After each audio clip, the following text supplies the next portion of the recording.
हमारे सिमरिया से कुंवर शिशिर सिंह तिवारी जी यहाँ पर उपस्थित हैं, आपका भी हम स्वागत करते हैं। और हमें सभी साथीगण जो यहाँ पर पार्टी की तरफ से उपस्थित हैं उनका मैं स्वागत। प्रोडक्शन हमारे इलेक्ट्रिकल पावर इंजीनियरिंग हमने ग्लासगो कैलेडोनियन यूनिवर्सिटी स्कॉटलैंड से कर रखी है और सेम यूनिवर्सिटी से जहाँ से मैंने पढ़ाई की थी। I was worked over there as assistant professor at the same university where I been studying. उसके बाद 2014-15 में मैं इंडिया रीवा में आया और उसके बाद आप सतत आपके बीच में और हो सकता है थोड़ा इंटरेक्शन कम हो पाया उस लेवल पे जिस लेवल पे आज की राजनीति की डिमांड है, पर कहते हैं देर आया दुरुस्त आया और ये अच्छा मौका है और अच्छा टाइम भी है कि आप सब लोगों से इंटरेक्ट होने का अवसर प्राप्त हो रहा है।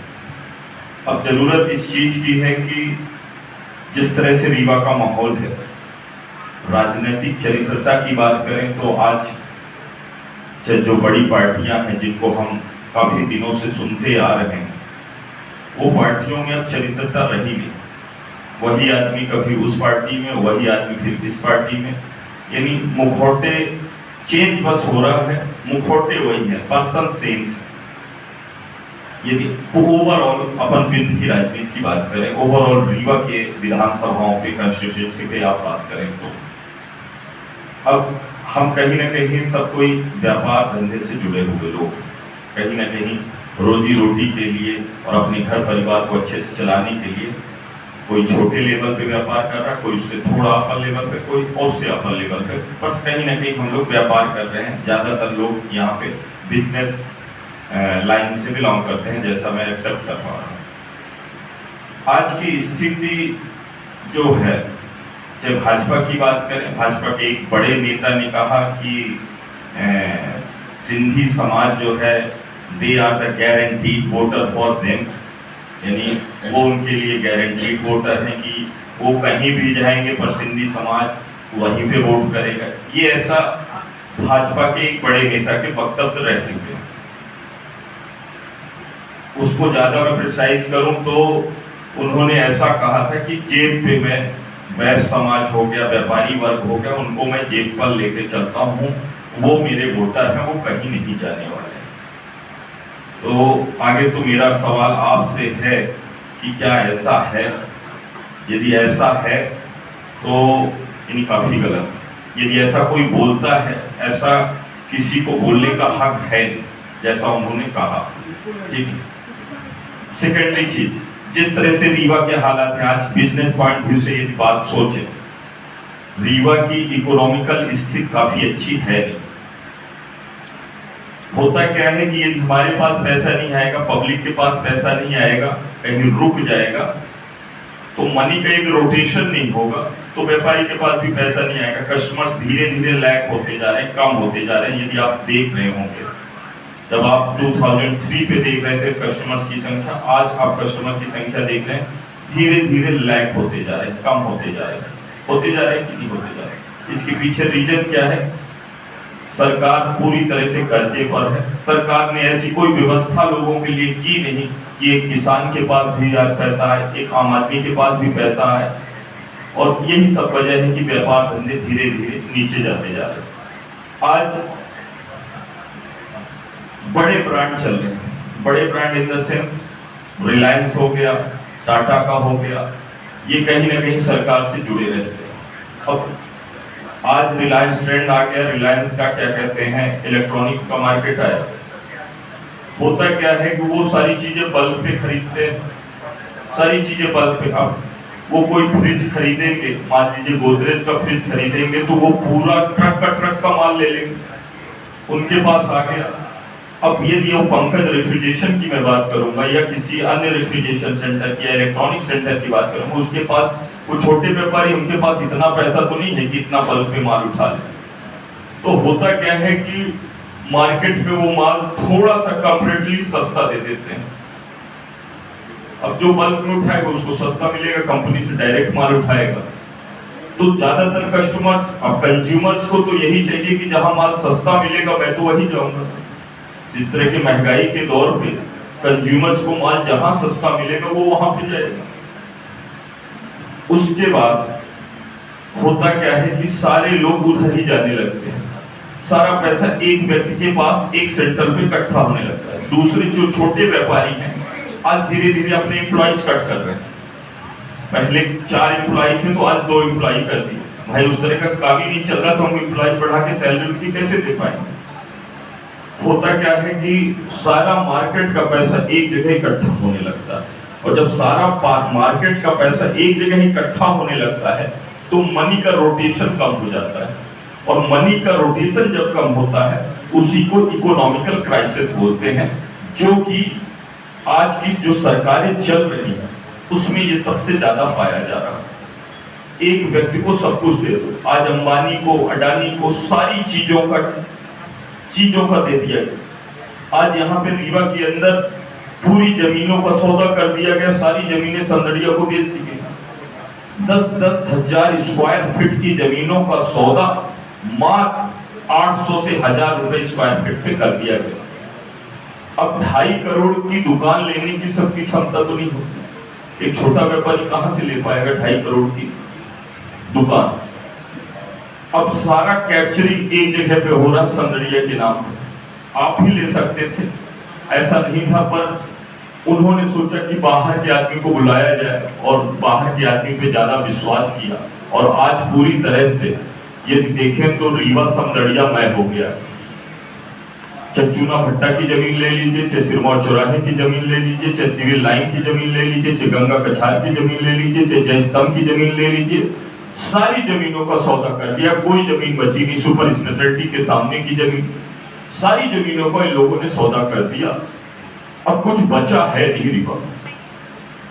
वहीं पे कांग्रेस थी, कांग्रेस के लोगों ने भी कहा कि हम समदड़िया को हटाएंगे, रीवा को बचाएंगे। नगर निगम वाले गाड़ी दे रहे थे तो बोले हम गाड़ी नहीं लेंगे, पता नहीं अगले दिन ही 50 लाख की बढ़िया फॉर्च्यूनर व्हाइट कलर की आ, पता नहीं कहां से आ। हमको तो कोई गिफ्ट ऐसा नहीं देता। अजीत सर आपको सर गिफ्ट मिल जाता है नहीं?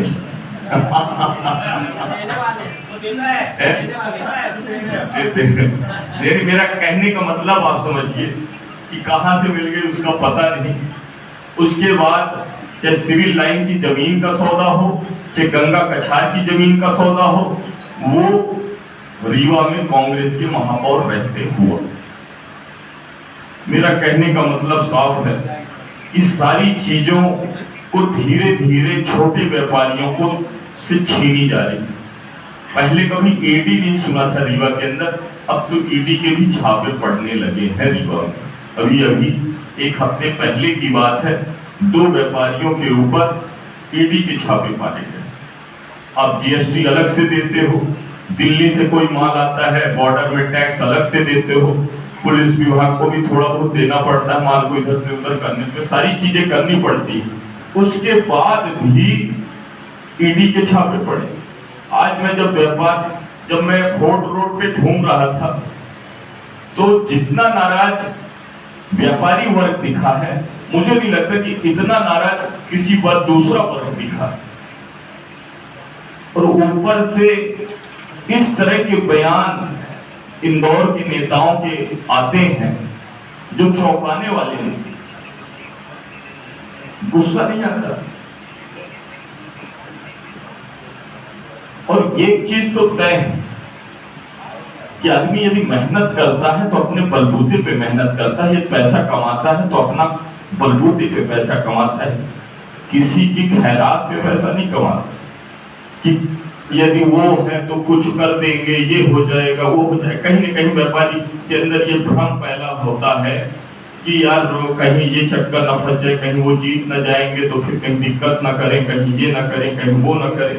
ये सारे थॉट्स दिमाग में आते रहते हैं। इसलिए तो इकोनॉमिकल क्राइसिस आएंगे, आर्थिक मंदी का दौर आएगा और श्रीलंका जैसे हालात उत्पन्न हो सकते हैं अपने भारत देश रीवा से लेकर हर जगह पर। ये स्थितियां निर्मित हो रही, धीरे धीरे ऐसी सिचुएशन बनाई जा रही कि एक व्यक्ति को धीरे धीरे सब कुछ दे दो, बिजली भी उसी को दे दो, पावर भी उसी को दे दो, पेट्रोल पंप भी दे दो, सारी चीजें उसी को दे दो। इस तरह की राजनीति हिंदुस्तान में पहले कभी नहीं बनती जिस तरह की राजनीति अभी चल रही है। और रीवा की जो बेसिक बातें करें, आज शिल्पी प्लाजा की रोड सबसे मॉडल रोड मानी जाती थी। नगर निगम की रोड में पीडब्ल्यूडी डामर बिछा रहा। अब किस इंजीनियरिंग में लिखा हुआ है कि कंक्रीट के रोड के ऊपर डामर बिछाई जाए, डामर चिपकाई जाए? ये तो एक छोटा सा ठेकेदार भी बता देगा कि कंक्रीट के रोड में डामर की चिपक कितनी रहती है। 75 करोड़ रुपए कायाकल्प के नाम पर कभी भाजपा इसका क्रेडिट लेती है, कभी कांग्रेस क्रेडिट लेती है, क्योंकि नगर निगम में कांग्रेस है। पता नहीं कि क्या चल रहा है। नगर निगम की रोड पीडब्ल्यूडी बना रहा है और उसकी जरूरत नहीं थी शिल्पी प्लाजा, वो बनाई जा रही है। यदि इतना भी मत करिए, हद कर दिए। सिरमौर चौराहे में जो फ्लाईओवर बना हुआ है, उसी फ्लाईओवर के ऊपर इसी तरह का डामरीकरण किया गया। अगस्त का महीना आपको याद होगा, 3 दिन बारिश हुई थी, वो डामर निकलकर बाहर चली गई और उसके ऊपर सीमेंट का घोला बनाकर ये लोग लगा रहे थे। डामर के ऊपर सीमेंट का घोला। मैंने कहा पता नहीं कौन सी इंजीनियरिंग पढ़ रखी है लोगों ने कि ये सारे काम हो रहे। सारा पैसा आप ही का ना पैसा है। टैक्स कौन देता है? हम टैक्स पेयर है, आप टैक्स पेयर है।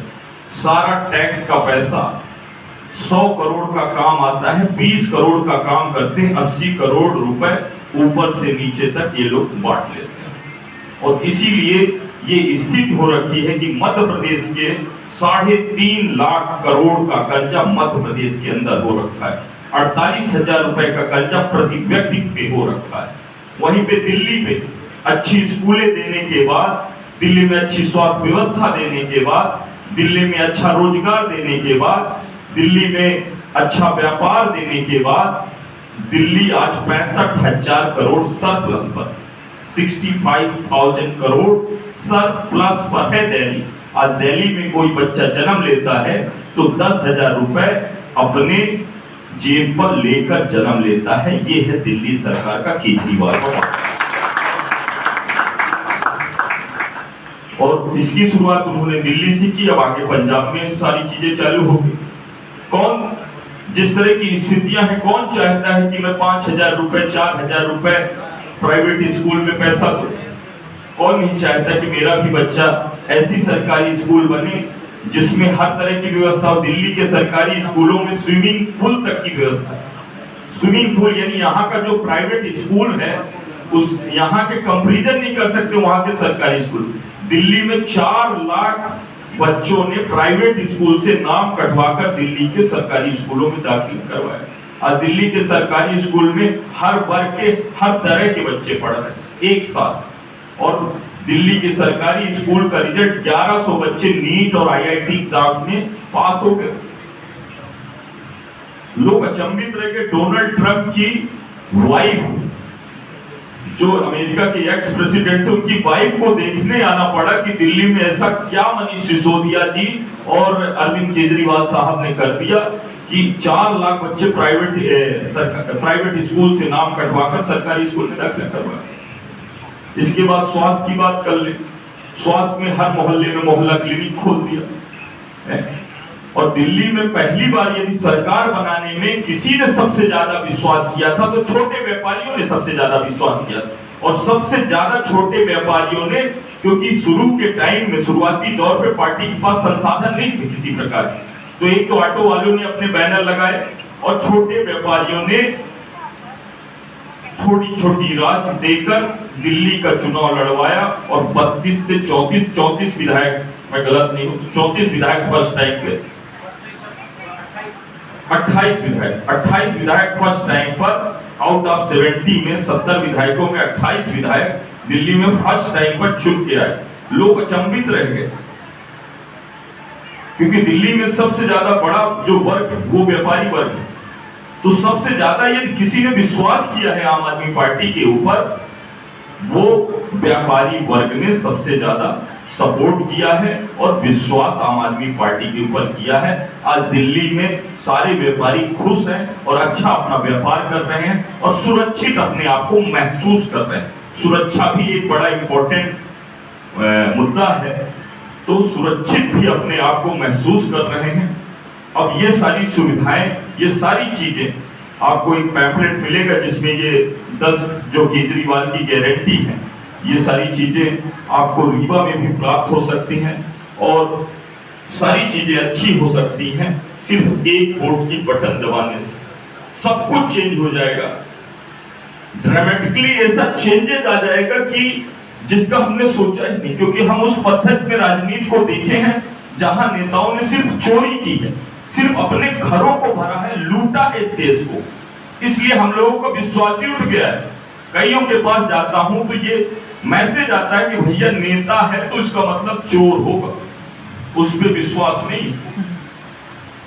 सही बात कर रहा हूं, एक नॉर्मल एक आम आदमी की बात कर रहा हूं। वो आज जिस तरह की राजनीति मध्य प्रदेश के अंदर चली है, लोगों का विश्वास ही उठता गया। अब वो विश्वास बनाने की कोशिश अरविंद केजरीवाल साहब कर रहे हैं और हम चाहते हैं कि ये विश्वास की कोशिश में आप सब सहयोग करें और एक अच्छा रीवा बनाने में हम सब की मदद करें। हमारी लड़ाई न भाजपा से है न कांग्रेस से है। इतना फंड आता है, इतना फंड सरकार के पास आता है, सिर्फ व्यवस्था परिवर्तित यदि कर दी जाए तो सब कुछ अच्छा हो सकता है। यदि सिस्टम ऊपर से अच्छा कर दिया जाए तो सारा सिस्टम नीचे तक अच्छा हो सकता है। आज छोटे छोटे काम के लिए कितना घूसखोरी चलने लगी है, ये आपको पता ही है। आज बिना पैसे दिए कोई काम रीवा में हो नहीं रहा। जो आपका सेल टैक्स ऑफिसर होगा या कोई भी होगा, सब पैसे लेते हैं। कोई भी किसी भी लाइन, हर जगह पैसा। दिल्ली में ऐसा काम कर दिया अरविंद केजरीवाल जी ने, एक नंबर निकाला 1078। कोई भी परेशानी हो उस पर फोन लगाइए, 24 घंटे के अंदर संबंधित अधिकारी आपके घर पर आएगा और आपके मोबाइल पे एक ओटीपी आएगा। और जब तक वो ओटीपी आपका काम नहीं करेगा, जब तक वो ओटीपी आप उस संबंधित अधिकारी को नहीं बताएंगे, तब तक उसकी सैलरी जनरेट नहीं होगी। तो घूस क्या मांगेगा? वो तो कहेगा भैया ओटीपी दे दो, आप बोलोगे भैया मेरा ये काम कर दो, भैया मेरा ये काम कर दो। वो घर पर आएगा, आपको चक्कर ऑफिस के चक्कर लगाने की भी जरूरत नहीं पड़ेगी। तो मेरा कहने का मतलब आप समझ रहे हैं कि ये सारी चीजें दिल्ली और पंजाब में चालू हो चुकी हैं। अब मध्य प्रदेश की बारी है, रीवा की बारी है। एक वोट, एक बटन दबाने से सब कुछ चेंज हो सकता है, यही मैं आपको विश्वास दिलाना चाहता हूं। और रही बात सुरक्षा की, तो हर तरह से भरपूर प्रयास ऊपर से लेकर नीचे तक हम लोग कोशिश करेंगे कि आप हर तरीके से सुरक्षित भी रहें। और ज्यादा ना बात करते हुए इसी तरह आपका प्यार और आशीर्वाद मिलता रहे। बहुत बहुत धन्यवाद। जय हिंद।